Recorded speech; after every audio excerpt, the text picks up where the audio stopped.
யாருமே கிடையாது. எல்லாருக்கும் வந்து வாகனத்துல பயணிக்கணும் அப்படின்றது ஒரு அளவு பிரியமா தான் இருக்கும். அது குழந்தையா இருக்கட்டும் இல்ல பெரியவங்களா இருக்கட்டும், அது ஒரு நீண்ட தூர பயணமா இருந்தாலும் பரவாயில்ல, இல்ல பக்கத்துல கடைக்கு போயிட்டு வரனாலும் பரவாயில்ல, உடனே வந்து ஒரு 2 சக்கர வாகனத்தை எடுத்து சரு போயிட்டு வந்துருவோம். இதை பத்தி கவலைப்பட கிடையாது. அது முக்கியமா வந்து 4 பேர் கூட சேர்ந்து பயணம் பண்றதை விட ஒரு தனியா நம்ம வந்து ஒரு நீண்ட தூரம் பயணம் போறோம் அப்படின்றது எவ்வளவு சந்தோஷமான ஒரு விஷயமா இருக்கும். என்னடா எடுத்த வாகனத்தை பத்தி பேசுற அப்படின்னு யோசிக்காதீங்க. ஏன்னா நம்ம நிகழ்ச்சி முழுக்க வாகனம் சம்பந்தப்பட்ட விஷயம். அது 2 சக்கர வாகனமா இருக்கலாம், இல்ல 4 சக்கர வாகனமா இருக்கலாம். எதுவா இருந்தாலும் வாகனத்தை பத்தி பாக்குறது இல்ல ஓட்டுறது எல்லாமே நமக்கு பிடிச்ச ஒரு விஷயம் தானே.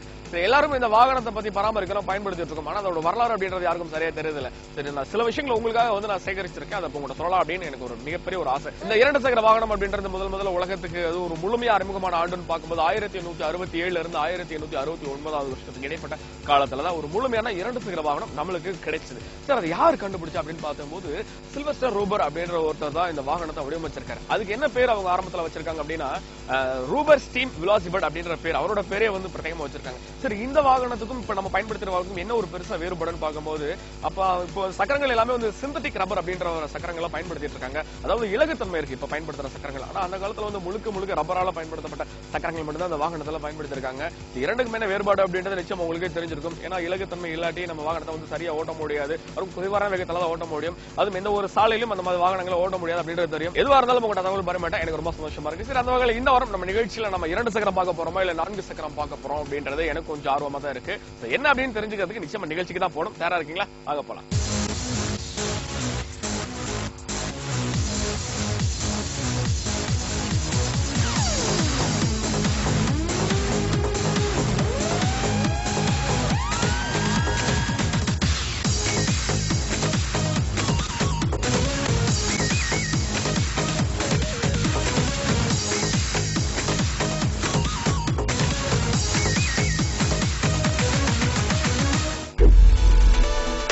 இந்த வாரம் நம்ம 2 சக்கர வாகனத்தை தான் நிச்சயமா பார்க்க போறோம். அது எந்த வாகனம் அப்படின்னு பாக்குறதுக்கு முன்னாடி அந்த நிறுவனத்தை பத்தி சில விஷயங்கள் சொல்றேன்.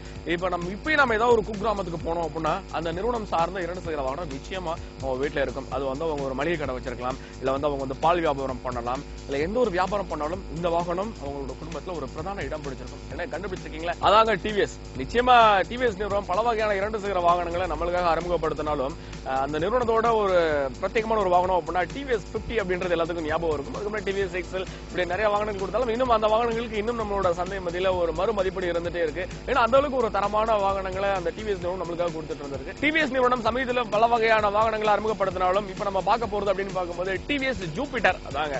ஏன்னா ஒரு நிறுவனம் ஒரு வாகனத்தை அறிமுகப்படுத்துது அப்படின்னா நிச்சயமா சந்தையில பல வகையான சோதனைகள் மேற்கொண்டிருப்பாங்க. அப்படி எல்லா தரப்பு மக்களையும் மகிழ்விக்கக்கூடிய ஒரு வாகனம் அப்படின்னா இந்த டிவிஎஸ் ஜூபிட்டர் இருந்தது. கிட்டத்தட்ட இதுவரையும் இந்தியால 5 லட்சத்துக்கு மேற்பட்ட வாகனங்கள் நம்மளோட இந்திய சாலைகளில் ஓடிக்கிட்டு இருக்கு. பல வகையான விருதுகள் வாங்கியிருக்கு. அப்படிப்பட்ட இந்த டிவிஎஸ் ஜூபிட்டர் தான் இந்த வாரம் நம்ம முழுக்க அலசி ஆராய போறோம். சரி, அந்த வாகனத்தை பத்தி மேலும் பாக்குறதுக்கு முன்னாடி அந்த வாகனத்தை உங்களுக்காக ரொம்ப அழகா படம் பிடிச்சு வச்சிருக்கோம். என் கூட சேர்ந்து நீங்களும் பார்க்க தயாரா இருக்கீங்களா? பார்த்துட்டு வந்துருங்க.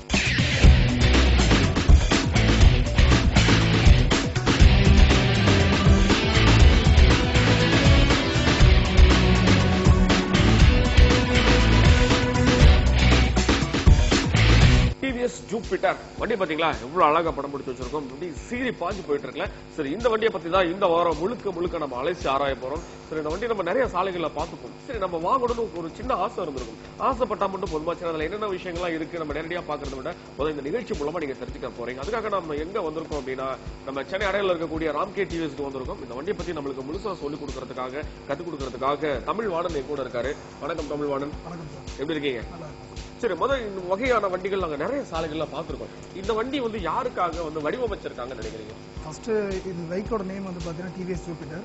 வண்டி லான்ச் பண்ண 1.5 இயர்லயே வந்து 5 lakhs வெஹிக்கிள் வந்து செல் ஆயிருக்கு. நார்மலாக இந்த மாதிரி வெஹிக்கிள் வந்து பார்த்தீங்கன்னா மெயின்லி ஃபார் மென்க்கு தான் இது பண்ணுவாங்க. ஸோ எதுக்காகன்னு பார்த்தீங்கன்னா இந்த மாதிரி டிராஃபிக்கில் வந்து டென்ஷன் ஃப்ரீயாக ட்ரைவ் பண்ணலாம். அடிக்கடி கிளச்சு கியர் போட்டு இது பண்ணுறத விட இந்த மாதிரி ஸ்மூத்தாக போகிற வெஹிக்கிள்ன்றதுனா டென்ஷன் ஃப்ரீயாக ட்ரைவ் பண்ணலாம். ஸோ அதனால தான் இந்த வெஹிக்கிளை டிசைன் பண்ணது. இது வந்து எவ்வளோ சிசி? இது வந்து 110 cc சார். உங்களுக்கு மைலேஜ் வந்து 62 வந்து per லிட்டருக்கு கொடுக்குது. இது வந்து மேனுஃபேக்சரிங் டெஸ்டிங். நம்ம சிட்டி கண்ட்ரீஸில் டிராஃபிக்கில் வந்து பார்த்தீங்கன்னா 50 to 55 வந்து ஆவரேஜாக வரும் சார். நிச்சயமா எல்லாருக்கும் ஏற்ற மாதிரி இந்த வாகனத்தை வடிவமைச்சிருக்கீங்க நம்ம டிவிஎஸ். ஏன்னா அதனாலதான் வந்து 5 லட்சம் வாடிக்கையாளர்கள் இருக்காங்கல்ல.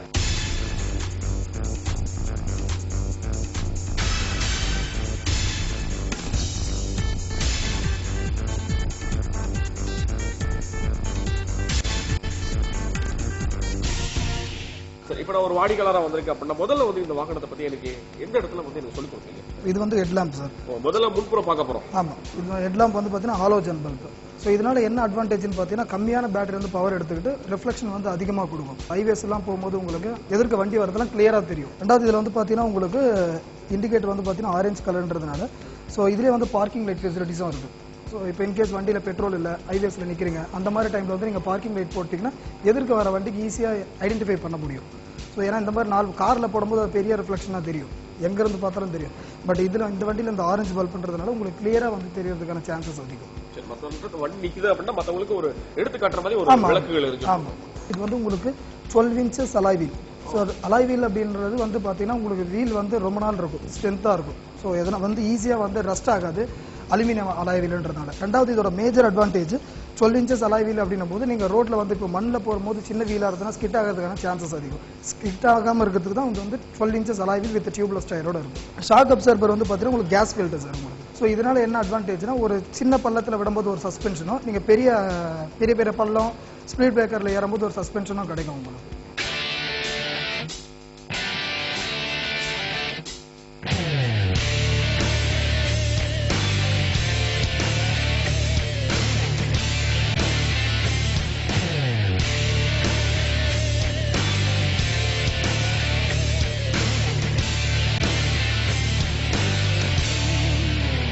வாகனத்தோட முன்புறம் பார்த்தாச்சு. இப்போ அடுத்து நம்ம எதை பார்க்க போறோம்?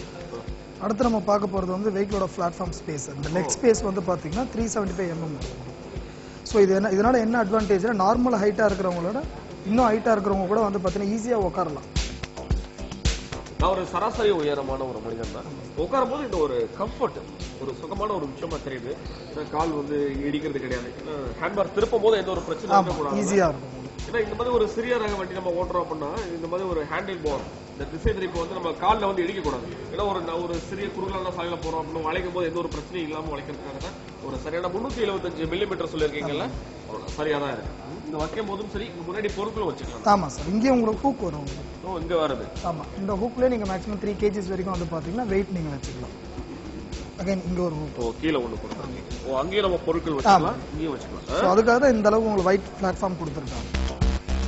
இருக்கை பத்தி சொல்லுங்க. ஆமா, இது வந்து பாத்தீங்கன்னா அடிஷனல் குஷன் சீட்ஸ் இருக்கு. ஸோ இது எதுக்காக இந்த மாதிரி டிசைன் பண்ணியிருக்காங்கன்னு பார்த்தீங்கன்னா இப்போ நார்மலாக ஃப்ரண்ட்ல உட்காடுறவங்க, ரெண்டாவது பின்னாடி உட்காந்துறவங்க வந்து சறுக்காம இருக்கிறதுக்கு வந்து பார்த்தீங்கன்னா இந்த டிசைனில் கொடுத்துருக்காங்க. ஸோ ஆமாம், ஸ்வெட்டிங் ஆனாலும் வந்து உங்களுக்கு சறுக்காது. வந்து இன்சைட் தி சீட் ஸ்பேஸ் வந்து பார்த்தீங்கன்னா உங்களுக்கு 14 liters வரும். இந்த கெப்பாசிட்டி வந்து பார்த்தீங்கன்னா மேக்ஸிமம் சைஸ் ஹெல்மெட்டை நீங்கள் வச்சுக்கலாம். ஸோ இப்போ இன்னொரு விஷயம் என்னன்னா மற்ற வண்டிக்கும் இந்த வண்டிக்கு இருக்கு பார்க்கும்போது கொஞ்சம் வித்தியாசமா இருக்கு. ஆமாம் சார், ஏன்னா பின்னாடி உட்காந்துறவங்களுக்கு கம்ஃபர்ட் லெவல் அதிகமாக இருக்கணுன்றதுக்காக தான் இந்த மாதிரி உங்களுக்கு இது கொடுத்துருக்காங்க. இங்கேயும் வந்து பார்த்தீங்கன்னா உங்களுக்கு ஃபிட் ரெஸ்ட் வரும், டபுள் சைட் ஃபிட் ரெஸ்ட் வரும். இங்கேயும் உங்களுக்கு ஃபிட் ரெஸ்ட் வரும். இந்த வகை 2 சக்கர வாகனங்கள்ல நாங்கள் இருக்கைகள் பார்த்தோம். ஆனா அதோட இது கொஞ்சம் கூடுதலான ஒரு விஷயமா தெரியுது. என்ன காரணம்? ஆமாம் சார், இப்போ இது நம்மகிட்டே வந்து பார்த்தீங்கன்னா இன்னொரு வேரியன்ட் இருக்கு. ஸோ அது வந்து பார்த்தீங்கன்னா டியூரா கூல் அப்படின்ற ஒரு சீட் மெத்தட் வந்து யூஸ் பண்ணியிருக்கோம். அது வந்து அமெரிக்காலேருந்து இம்போர்ட் பண்ணியிருக்கோம். ஸோ இது வந்து ஹீட் ரெசிஸ்டன்ட் சொல்லுவாங்க. இப்போ வெயிலில் வந்து ஒரு 2 மணி நேரம் 3 மணி நேரம் வெஹிக்கிள் நிற்குது. ஸோ அந்த டைமில் வந்து உடனே வந்து உட்காரும்போது அந்த ஹீட் தெரியாமல் இருக்கிறதுக்காக இதில் மெயினாக டிசைன் பண்ணியிருக்கோம். இறக்குமதி செஞ்சு நீங்க ஆமாம் கொடுக்குறீங்க. இதில் வந்து பார்த்தீங்கன்னா மொபைல் சார்ஜர் ப்ரொவிஷனும் இருக்கும் உங்களுக்கு.